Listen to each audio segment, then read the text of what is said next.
ಗ್ರಾಮದಲ್ಲಿ ನೆಮ್ಮದಿಯಿಂದ ಬದುಕ್ತಾ ಇದ್ದಂತ ಜನರಿಗೆ ಇತ್ತೀಚೆಗೆ ನೆಮ್ಮದಿಯೇ ಇಲ್ಲದಂತಾಗಿದೆ. ಗ್ರಾಮದ ಪಕ್ಕದ ಸರ್ಕಾರಿ ಜಾಗ ರಾಜಕಾಲುವೆಗಳಿಗೆ ಅಕ್ರಮವಾಗಿ ಮೆಡಿಕಲ್ ಗಾರ್ಬೇಜ್ ಹಾಗೂ ಕೆಮಿಕಲ್ ವೇಸ್ಟೇಜ್ ಅನ್ನು ತಂದು ಸುರಿದು ಅಕ್ರಮ ದಂಧೆ ಮಾಡಲಾಗ್ತಿದ್ದು, ಇದೀಗ ಅಕ್ರಮ ಡಂಪಿಂಗ್ ವಾಸನೆಯಿಂದ ಉಸಿರಾಟದ ತೊಂದರೆಯಾಗ್ತಿದ್ದು, ಗ್ರಾಮಸ್ಥರು ಅಕ್ರಮ ಡಂಪಿಂಗ್ ವಿರುದ್ಧ ಆಕ್ರೋಶ ಹೊರಹಾಕ್ತಿದ್ದಾರೆ.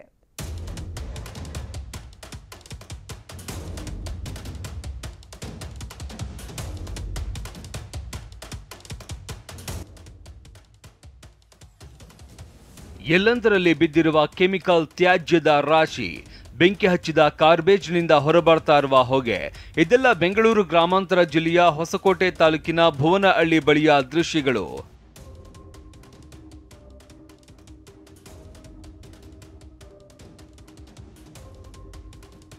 ಬೆಂಗಳೂರಿನ ಮೆಡಿಕಲ್ ತ್ಯಾಜ್ಯ ಹೊರವಲಯದಲ್ಲಿ ಡಂಪ್. ಗ್ರಾಮಸ್ಥರಿಗೆ ಉಸಿರಾಟದ ಸಮಸ್ಯೆ, ನಾನಾ ಕಾಯಿಲೆ. ಬೆಂಗಳೂರಿನ ಮೆಡಿಕಲ್ ಕೆಮಿಕಲ್ ತ್ಯಾಜ್ಯವನ್ನ ಗ್ರಾಮಾಂತರ ಪ್ರದೇಶದಲ್ಲಿ ಬೇಕಾಬಿಟ್ಟಿ ಡಂಪ್ ಮಾಡಲಾಗ್ತಾ ಇದೆ. ಮೆಡಿಕಲ್ ಕೆಮಿಕಲ್ ಆಸಿಡ್ಗಳನ್ನ ಅಕ್ರಮವಾಗಿ ಎಸೆಯಲಾಗ್ತಾ ಇದೆ. ರಾಜಕಾಲುವೆ, ಕೆರೆ, ಅರಣ್ಯ ಪ್ರದೇಶ, ಗೋಮಾಳ ಹೀಗೆ ಸಿಕ್ಕ ಕಡೆ ರಾತ್ರೋರಾತ್ರಿ ಡ್ರಮ್ಗಳನ್ನ ತಂದು ಸುರಿದು ದಂಧೆಕೋರರು ಪರಾರಿಯಾಗ್ತಾ ಇದ್ದಾರೆ. ಅದು 3-4 ತಿಂಗಳಿಂದ ಸುಡ್ತಾವ್ರೆ. ಹೊಗೆ ಜಾಸ್ತಿ ಬರ್ತದೆ, ಸ್ಮೆಲ್ಲು ಜಾಸ್ತಿ. ಇವಕ್ಕೆ 3-4 ಜನ ಸತ್ತೋದ್ರು. ನಮಗೂ ಕೆಮ್ಮು ಅದು ಇದು, ಇಲ್ಲೇ ತೋಟದಲ್ಲಿ ಕೆಲಸ ಮಾಡ್ತಾ ಇರ್ತೀರಿ. ನಮಗೂ ಸುಮಾರು 3 ತಿಂಗಳಿಂದ ಹಾಸ್ಪಿಟ್ಲ್ ಹೋಗಿ ಇವಕ್ಕೆ ನೆನ್ನೆ ಕೂಡ ಹೋಗಿದ್ದೆ ಹಾಸ್ಪಿಟ್ಲಿಗೆ. ಶ್ವಾಸಕೋಶ ಜಾಸ್ತಿ ತೊಂದರೆ ಸರ್, ಹೊಗೆ ಜಾಸ್ತಿ, ಕೆಮ್ಮು. ಇವಕ್ಕೆ 2 ಸತ್ತೋಗಿದ್ದಾರೆ, ಇನ್ನೊಬ್ರು ಹಾಸ್ಪಿಟ್ಲಲ್ಲಿದ್ದಾರೆ.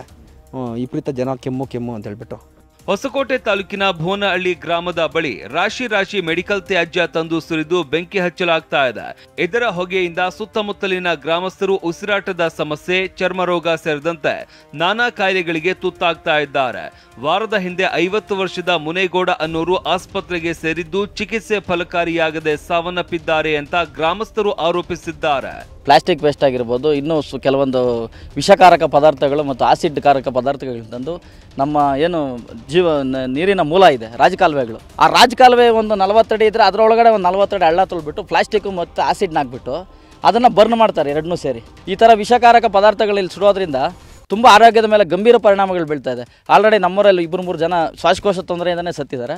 ಈಗ ಆಲ್ರೆಡಿ ಒಬ್ಬರು ಹಾಸ್ಪಿಟ್ಲಲ್ಲಿದ್ದಾರೆ, ಅವ್ರಿಗೂ ಸೇಮ್ ಶ್ವಾಸಕೋಶ ತೊಂದರೆ ಇದೆ. ಇವಾಗ ಇಲ್ಲಿ ಬಂದು ಏನಾರು ರೈಡ್ ಮಾಡಿದ್ರೆ ನೆಕ್ಸ್ಟ್ ಇನ್ನೊಂದು ಕಡೆ ಶಿಫ್ಟ್ ಮಾಡ್ತಾರೆ. ಮೆಡಿಕಲ್ ತ್ಯಾಜ್ಯವನ್ನು ಅಕ್ರಮವಾಗಿ ಸುರಿತಾ ಇರುವ ಬಗ್ಗೆ ಅಧಿಕಾರಿಗಳಿಗೆ ದೂರು ನೀಡಿದ್ರೂ ಯಾವುದೇ ಪ್ರಯೋಜನವಾಗಿಲ್ಲ.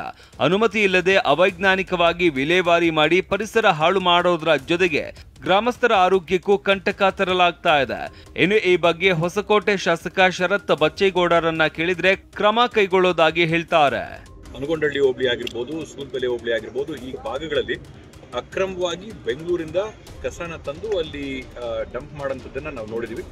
ಡಿಸಿ ಜಿಲ್ಲಾಧಿಕಾರಿಗಳ ಜೊತೆ ನಾವು ಚರ್ಚೆ ಮಾಡಿ ಗಿಡಪ್ನಹಳ್ಳಿ ಭಾಗದಲ್ಲಿ ಮತ್ತೆ ಸೂಲ್ಬೆಲೆ ಭಾಗದಲ್ಲಿ ಕೂಡ ಈ ರೀತಿಯಾಗಿ ಏನು ವೇಸ್ಟ್ ಡಂಪಿಂಗ್ ಆಗ್ತಾ ಇದೆ, ಆ ವೇಸ್ಟ್ ಡಂಪಿಂಗ್ ಕೂಡ ನಾವು ಕಡಿವಾಣ ಹಾಕಕ್ಕೆ ಎಲ್ಲ ಪ್ರಯತ್ನಗಳನ್ನ ಮಾಡ್ತಾ ಇದೀವಿ. ಇವತ್ತು ಪೊಲೀಸ್ ಇಲಾಖೆ ಮತ್ತೆ ಕಂದಾಯ ಇಲಾಖೆ ಇವೆರಡರ ಸಹಯೋಗದೊಂದಿಗೆ ಈ ಚಟುವಟಿಕೆಗಳನ್ನ ನಿಲ್ಲಿಸಕ್ಕೆ ಏನೆಲ್ಲ ಕಾರ್ಯಕ್ರಮಗಳು ಮಾಡಬೇಕು ಮಾಡ್ತಾ ಇದೀವಿ. ಏನೇ ಆಗ್ಲಿ, ಬೆಂಗಳೂರಿನ ಕೊಳಕನ್ನ ಹಳ್ಳಿಗಳಿಗೆ ಸುರಿದು ಅಲ್ಲಿನ ಜನರ ಜೀವದ ಜೊತೆ ಚೆಲ್ಲಾಟ ಆಡ್ತಾ ಇರುವ ದಂಧೆಕೋರರಿಗೆ ತಕ್ಕ ಪಾಠ ಕಲಿಸಬೇಕಿದೆ. ವೈಜ್ಞಾನಿಕ ರೀತಿ ತ್ಯಾಜ್ಯ ವಿಲೇವಾರಿಗೆ ಸರ್ಕಾರ ಕ್ರಮ ವಹಿಸಬೇಕಿದೆ. ನವೀನ್, TV9 ದೇವನಹಳ್ಳಿ.